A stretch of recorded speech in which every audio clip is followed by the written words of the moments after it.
There's a couple of things I want y'all to know. One, this is not a low-fat recipe. It's not. I don't want y'all to think that it is. Hello everyone, I'm BodineVictoria. Welcome to my kitchen and this is my pot. Welcome to the new season of Bodine Pot, brought to you after a 4-year hiatus. And I want to say thank you all so much for finding me in the grocery stores, in my DMs, at the farmers markets, at different events, and telling me how much you enjoy my recipes. So for those of y'all that cook with me on a Sunday morning, well, we are back to our regularly scheduled programs. And today I have a recipe that some of y'all been asking me for a very long time. And that recipe is peas and rice. I cannot believe for the 4 years that I did Bodine Pot, 80 something episodes, I've never shown y'all how to make peas and rice. We did peas and grits, we did pea soup and dumpling, we did peas and a whole lot of stuff, but never peas and rice? Like, what kind of foolishness is that? Well, anyway, y'all, I got y'all covered. Here are the ingredients that you're going to need.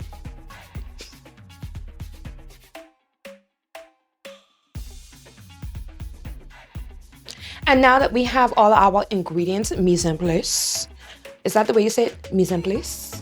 Mise en place? Whatever it is, they all here sitting on the counter. Let's get started. So we're gonna turn our stove on. We are going to begin by sweating our aromatics. That's always what we wanna do. To sweat our aromatics, we're gonna take a little bit of vegetable oil, or if you wanna use olive oil, whatever kind of oil you want, you're gonna take that and you're going to add it to the pan.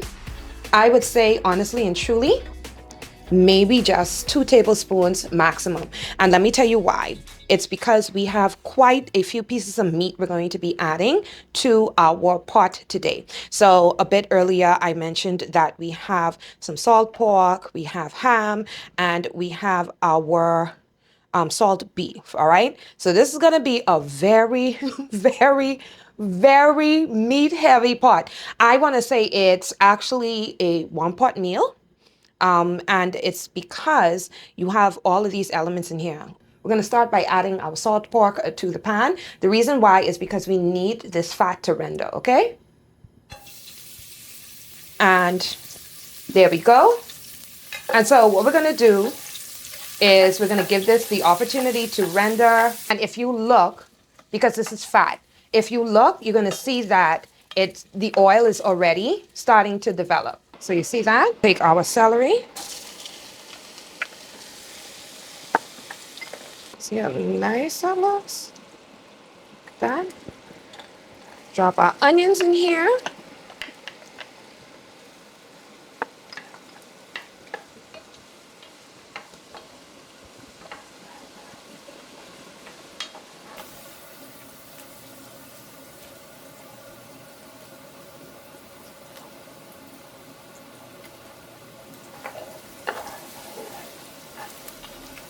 We have our celery, our onions, our salt pork in the pan.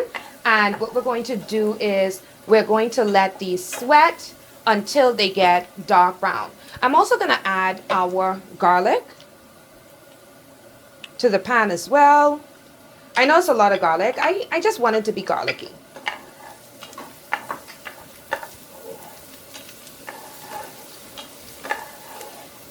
Now that they're all sweat out, let's add some of our other elements. Here's a fun fact.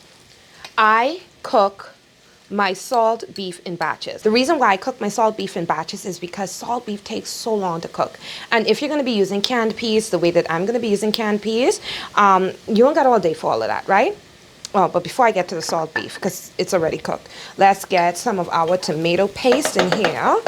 Very quickly, and we need to let this cook out.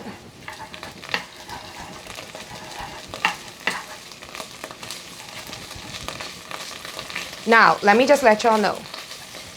The pan that you cook in, or the pot that you cook in, is gonna make a big difference. The temperature that you cook at is gonna make a big difference. And the method that you use is going to make a difference. So I want to fry this oil, I want to fry this tomato paste out until it almost changes color to brown, because that's where the majority of the color for our peas and rice is going to come from, okay? Now, you see this? You see this color? So this color is going to give us a red peas and rice. So we kind of want it to kind of burn and brown a little bit. And when I say burn, I don't mean like burn, but it needs to brown a little bit. It needs to brown good. Now, I want y'all to see this. This is the difference in color that I'm talking about, because these little bits are what's going to help to make our peas and rice brown, believe it or not. A lot of people use browning, which is fine, or kitchen bouquet, but we don't do that inside our kitchen. Well, my kitchen. Now, what you do with your pot, that's completely different. I've never used browning a day in my life. I don't intend to start now. So, just saying. Now, I want to take my salt beef pieces, and I want to add it.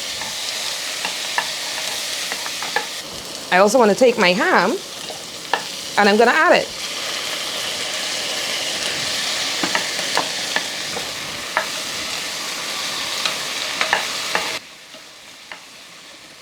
When I say trust me, I mean trust me, okay?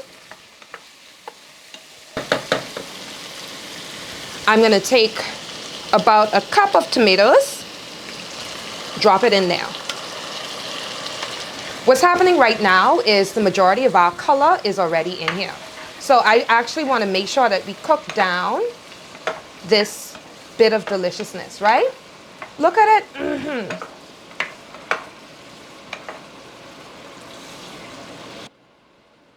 So I want y'all to just take a look at the color. We have some dry thyme. I'm gonna throw all of that in there. We're gonna take a full can of Albury's pigeon peas. You know, if you know, you know. So the full can with the water and just drop it in there. I never understood why people threw off the water. I guess it's to control the salt content. Is it necessary? Not particularly. And now that we're here, guess what we're going to do? We're going to continue to build the base of our peas and rice. You didn't see me add salt. The reason why is because we've already added salt beef, and we've added salt pork, and we've added cured ham. The same ham that you use for Christmas. So we're going to add just a little bit of the water that I cooked the salt beef in. Yeah, salt beef broth. A lot of us boil it and throw it away. No, I boil it and I put it in a bottle. Because some days I want the salt beef taste. I just don't want to have to cook the salt beef. You get it? You get it. If you know, you know. And now we're also going to add a bit of coconut milk.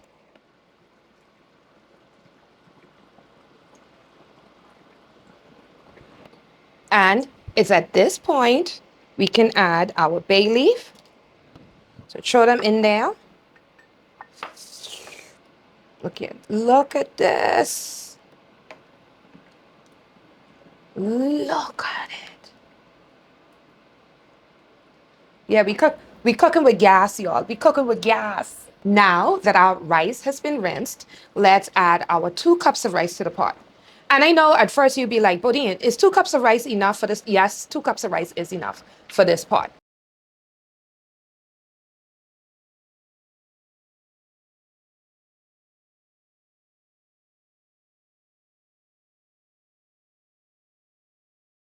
Okay, our pot's on. I've added about a cup of water to the pot. Now, traditionally, you're just supposed to leave it so it could cook, right? I turn it this way so the scent go into the vent. And we see just how much those 2 cups of rice have done. There's a couple of things I want y'all to know. 1, this is not a low-fat recipe. It's not.